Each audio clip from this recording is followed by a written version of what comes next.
What's that for? Not sure, but I'd sure hate you don't have it when we find out.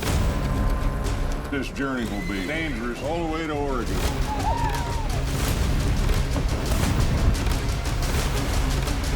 1883, new series now streaming exclusively on Paramount+. NFL season's winding down, and the playoffs will be here before you know it. DraftKings Sportsbook has some amazing offers lined up. New customers can bet just $5 on any NFL team to win that game. And if they do, you win $200 in free bets. Don't miss out on all the action. DraftKings Sportsbook customers can also get NFL action with same-game parlays. Combine multiple bets for the same game for a bigger payout. The more legs you add, the more money you can win.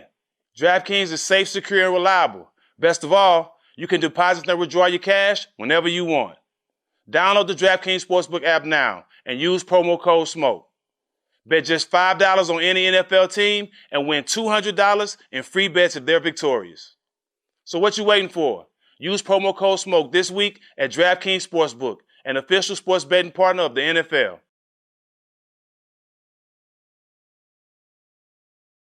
Can you imagine if this goes to a Game 7 and Kyrie can't play because it's a home game and he's not vaccinated? Do they tank and get a lower seed just so they're not the home team in the Eastern Conference Finals? I mean, if it means having Kyrie James, that's what I'm saying.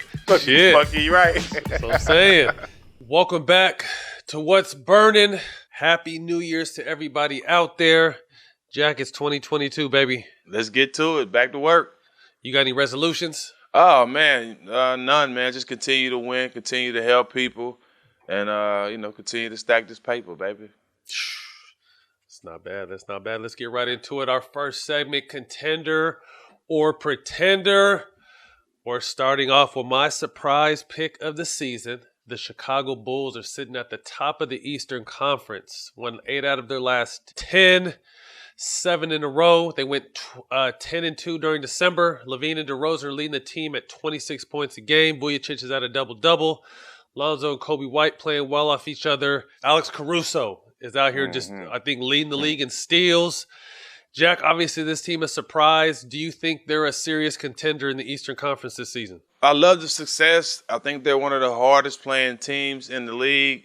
6 games maybe against the Nets or Bucks. I still got the Nets or Bucks coming out the East.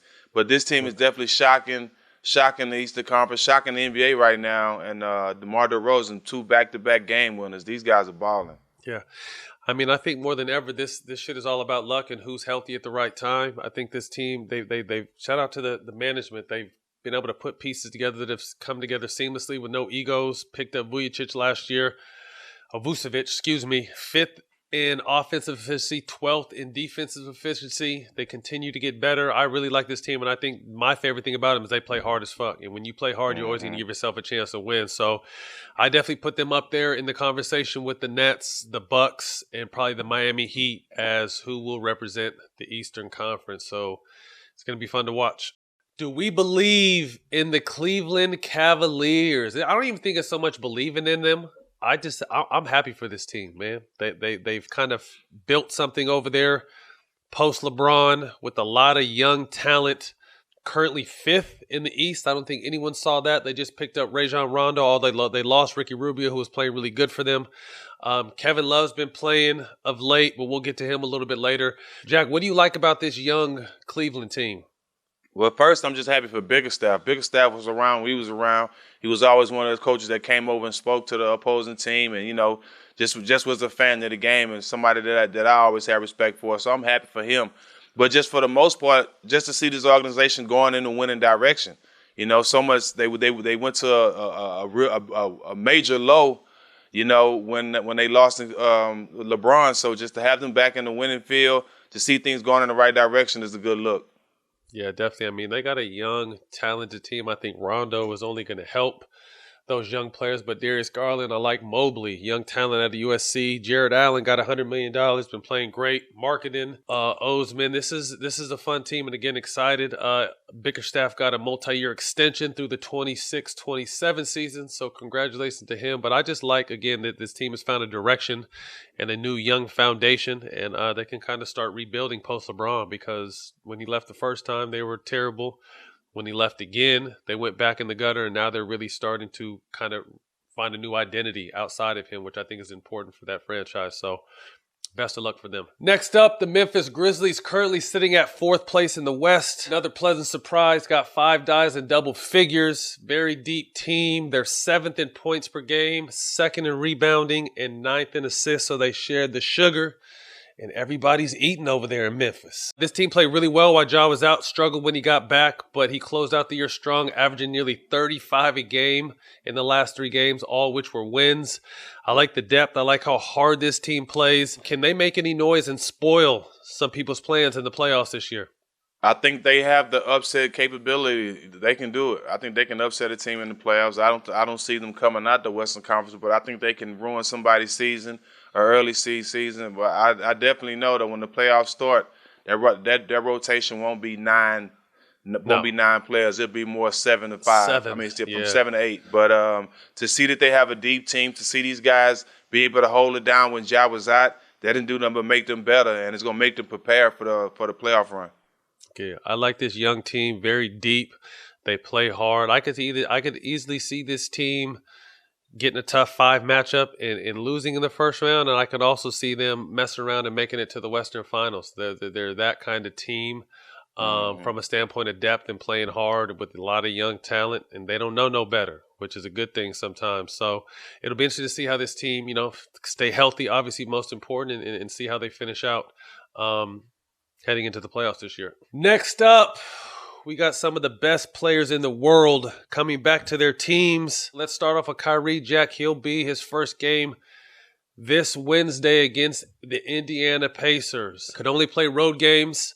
I think immediately it's going to make a nice impact, but I want to talk to you after you give your opinion what you think it'll be like in the playoffs when he only gets to play half the games. But go, immediate impact for Kyrie returning to this team. Yeah, I mean, I'm a fan. That's my little brother, so I'm happy to see him back on the court where he wants to be. I know KD has definitely shown how excited he is to have him back, but he's one of the best basketball players in the world. So just seeing him be able to do, what he does best and what he loves to do, regardless if it's half the time, at least I can see some of it. Yeah, I'm interested to see because, barring injury, this is the first time that basketball's somewhat been taken away from him. So I wonder now, where his appreciation for the game is now. We've talked about it on the show. We respect his decisions and what he feels is right for him and works for him. But I want to know where basketball's at on his priority list. Is it one? Is it something? Because when he's locked in, there's no one better on the planet. So I want to know.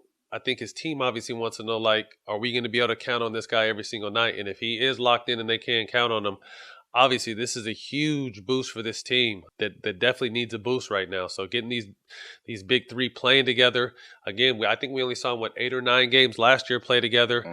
KD almost took these guys to the finals when they both went down with injury. So to really get a chance to see all 3 of these guys, whether it's half the games or whatever it may be, is definitely going to be a treat for all of us. So I'm excited about that. He says he's locked in, man. I think for the most part, is everything that's went on and him not playing, it was new to him. It was a shock to him. He didn't know how to handle. He didn't know how to handle none of it. Being away from the game and dealing with all this stuff. So it took a toll on him too. I mean, we all know he's human, but it took him to a place where he didn't know what to expect. But to be back on the court, I know that's gratifying for him. Oh, man, I know it's going to be scary, too. He's been waiting and watching this whole season, so he's going to be full of energy, man. So I'm excited for him and his team for him to get back in the lineup this week. Klay is scheduled to come back this Sunday. Hopefully that'll happen. I'm excited for him. The guy's missed about 2.5 years, Jack, so it'll be interesting to see where he's at with it. But he's been practicing with the team, and I say you can't simulate the NBA game by anything but actually playing in the NBA game. So we'll see what he's looking like when he gets back on that court. What does this mean for the Warriors franchise? They were already one of the best teams in the league, one of the best teams in the West, probably the best team in the West, the best team in the league at times. To know they got one of the best shooters to ever lace them up coming back. You see him on IG hit 37 threes in a row. It's going to be scary, bro. They were already a championship team. Draymond is playing like an MVP.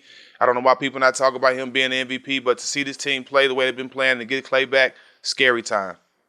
I mean, I think we live in a society so much of what have you done for me lately. I think people forget about Klay. And I think he was left off that top 75 list because he hasn't played in 2 years. But this is someone who had Kyrie was too, though.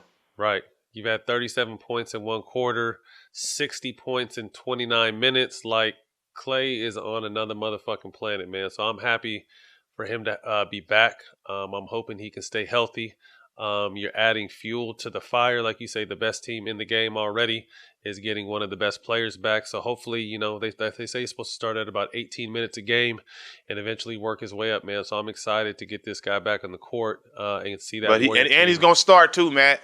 Oh, yeah. No, that's no bullshit. You know, Coach Kerr is dope. You know, Coach Kerr is not with the bullshit. Klay's a starter. Klay's a Hall of Famer. Klay's, when he comes back, even though he's been out 2 years, he will be a starter. So they moved Jordan Poole to the bench so he can start getting acclimated. But to me, he's one player who's kind of really found. Actually, they've got two players, but Jordan Poole is a young player that I think has kind of really found and really made the most of those minutes in the starting role. But I like what Wiggins has been doing over there. Wiggins has been playing his ass off, and everyone's always like, what if, or, you know, where you can get this guy to play. And we've talked about him on the show before.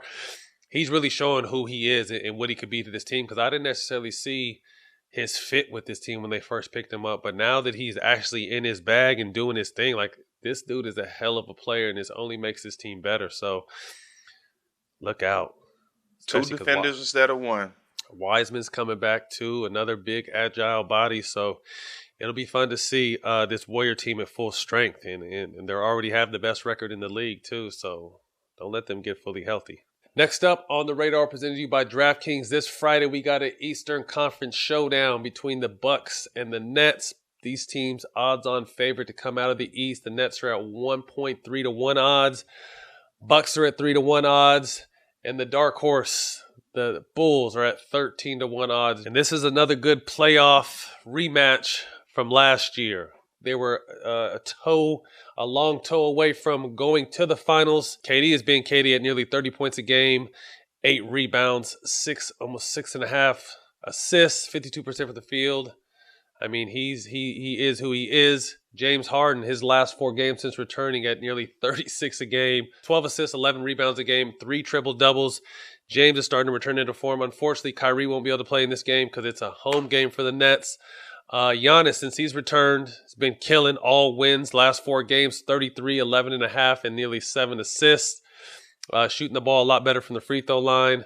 Jack, tell me about this matchup, and could this be the matchup we see in the Eastern Conference Finals? Yeah. I just, the series changed last year when Kyrie went down. When he sprained his ankle, that whole series changed. So we know what it looks like without Kyrie. You know what I'm saying? And it looks like a Bucks win.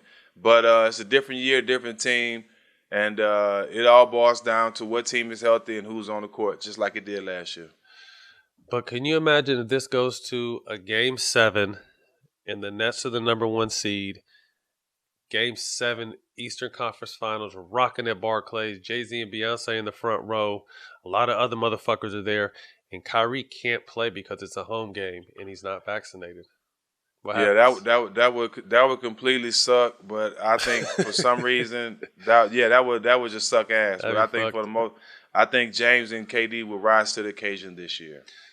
Do they tank and get a lower seed just so they're not the home team in the Eastern Conference Finals? I mean, if it means having Kyrie, James, and that's KD what I'm together, saying. Shit, fucking you right. That's what I'm saying. Right. Does Coach Nash set them out at the end of the season and let them slide a spot or two? No, but that would be crazy. We talked about that on ESPN today. Like, what would it be like if they get to the Eastern Conference Finals? It's a home game for the Nets and Kyrie can't play. Obviously, we all know how talented he is and what he means to this team. Luckily, you still have KD and James, but they're obviously a better team with Kyrie. So that would be a really, like you said, would you say suck ass if that happens? Suck ass, man. Next up, Secure the Bag, presented to you by Moneyline. Someone found Kevin Love, and this dude's been playing his ass off. December, he's averaging 22 minutes a game at 18 points, 7.5 rebounds, shooting nearly 50% from the three-point line. Jack, this dude is owed a lot of money over the next few years. Let me tell you, this year, 2021, he's due to make $31 million. Yeety! 22-23, he's due to make nearly $29 million. and 23, he's an unrestricted free agent. With this young team kind of starting to find their way, is he a piece that you trade away and see what you can get? I don't think you'll get much for Kevin Love, but one thing about it, Kevin Love is somebody that every team would want. Absolutely. Considering it up for his experience, for what he's starting to get his legs back into the game and be the Kevin Love that we know he could do. I mean, I seen him give monster. I seen him give Blake Griffin 38, 26, and like 9 or some shit like that. So I know what Kevin Love could do. Kevin Love is a monster. And it's good to see him be a part of the winning field, getting back in Cleveland. He's a big part of that.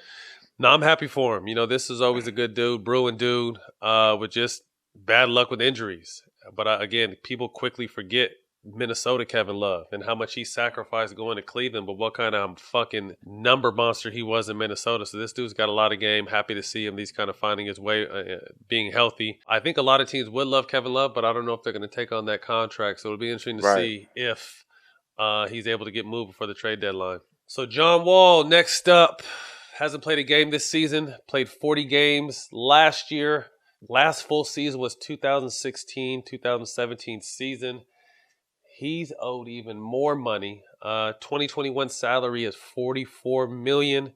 22-23 salary is $47 million. And in 23, he's an unrestricted free agent. With those kind of numbers. But again, he came last year and played. I want to say he averaged close to like 20 points a game last year, didn't he? He was really hooping over in Houston, but they're going a new direction with the young talent. Do you see him being able to contribute with this Houston team or getting on another team this year? I don't see him working with Houston. I think those young guys, and they go in a different direction. I still think he could help a championship team, an NBA team. You know, I wouldn't mind seeing him with the Lakers. You know, a team like that you got veterans and he can come and play a lesser role, still be a star, but play a lesser role. But injuries has held him back a lot, and you don't know how it's going to be coming back after all this time. But one thing about it, my boy got his paper. Yeah, he got papered out, but I think the only way he moves is for a buyout, and I don't know if that's in the cards. But I mean, like I said, he came last year, and when he play, he played well. I want to say he averaged like around 18, 19 points a game after being out for nearly 2 seasons. So, you know, hopefully he's able to get back out there and do what he loves. But that contract is a monster. It's going to be hard to wiggle with that shit. Next up, Kevin Porter Jr. Had an incident with assistant coach John Lucas and decided to leave the arena. Jack, we've all had our incidences with coaches. Have you ever left a game? That's crazy. No. I've been kicked out from the bench and told go to the locker room, but I've never left the game. Willingly, you've never just left the arena? No, never willingly, no. It'll be interesting. I mean, this kid's got a lot of talent. You know, Houston got him for damn near nothing because he had trouble in Cleveland. I want to say he's averaging right around 14 points a game this year and six assists, if I'm not mistaken. He's due to make a little bit over $3 million this year. He has an opportunity for an extension. Is he someone you extend? You know, his issues have been off the court and his attitude, they say, and kind of his mental approach. But a lot of young talent. Do you see him as a part of the future in Houston? Yeah, they got to get the right people around him now. This kid has a lot of talent. He's one of the Seattle kids, so we know he has a great group of older guys that he could talk to with Jamal and Isaiah and Brandon Roy and those guys. For the most part, man, I think this kid can be a great pro. He just needs to have the right people around him now, and because the more money he make, the more money they start to throw at him, different things arise, and you might not know how to deal with that with all the superstardom he's getting already. No, it's just harder to talk to people as they make more money if you can barely talk to them when they're not making as much money as he can. So I agree. I definitely think he needs, some people to help break some of his just younger habits. I just think it's young habits. And this, again, speaks to our points. You know what I mean? Like, there's no real vets in the league no more. Like, these dudes are all pretty much the same age. So, I mean, I feel him. I'm not, am I really going to listen to a motherfucker that's maybe 2 years older than me? Like I would listen to someone who was 38 or 39 and I'm 23. Right. It's a whole different dynamic, man. So, yeah, I definitely hope, he lands on his feet from the mental aspect. And just kind of getting his shit together because the kid definitely has a lot of talent. Closing thoughts, Antonio Brown decided to take his jersey off and left it on the bench, threw his T-shirt and gloves in the stands, and then had some high-top boots. He was waiting for an Uber ride in outside the Jets Stadium yesterday. Thoughts on Antonio Brown? Big fan of Antonio Brown before the last 2-3 years. He been doing a lot, acting like a diva. For me, man, I was a big fan. I wanted him to go to Tampa Bay and win a championship and continue to win another one, and he did that. But what he did yesterday, bro, just shows he don't want to play football no more. We'll never see him in the NFL uniform again after that. They gave him a lot of chances. I gave him a lot of chances. I stood up for him. But that last move, when you're on one of the best teams in the league and have a chance to win the championship and you're worried about your personal shit, I lost a lot of respect for him. It's interesting because you hear Tom Brady. I don't know AB. You know, I mean, I'm obviously a fan of his talent on the field. You know, he was definitely on the way to a Hall of Fame career. He was just a handful of stats away from getting a big bonus as well. You know, you hear Tom Brady speak and people are saying this guy needs some help, you know, and it just kind of makes me think like you can't be this burnt out.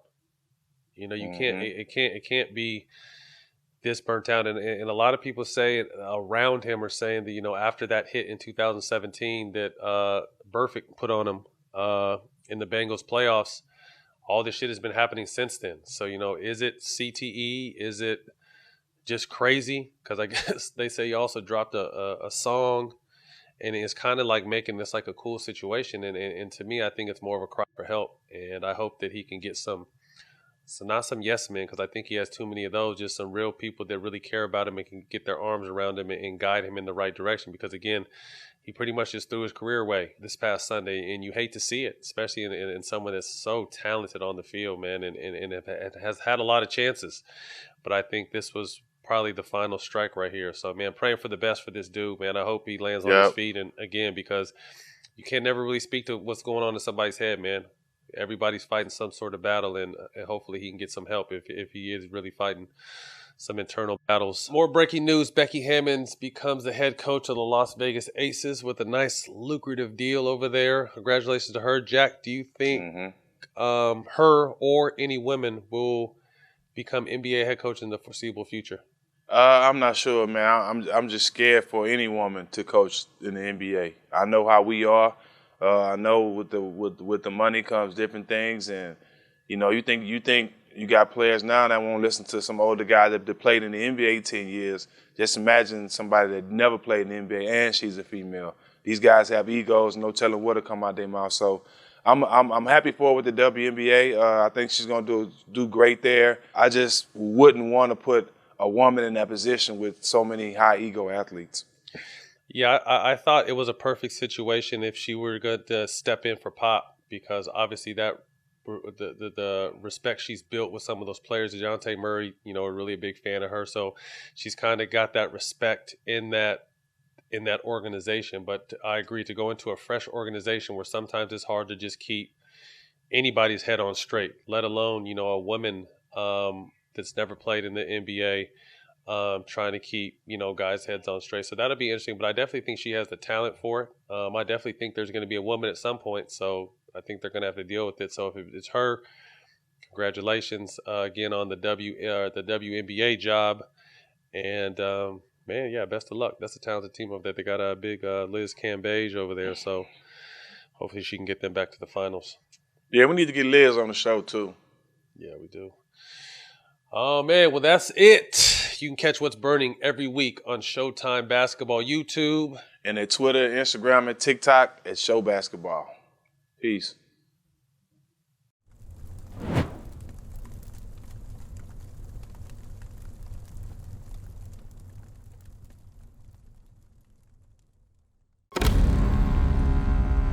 What's that for? Not sure, but I'd sure hate you don't have it when we find out. This journey will be dangerous all the way to Oregon.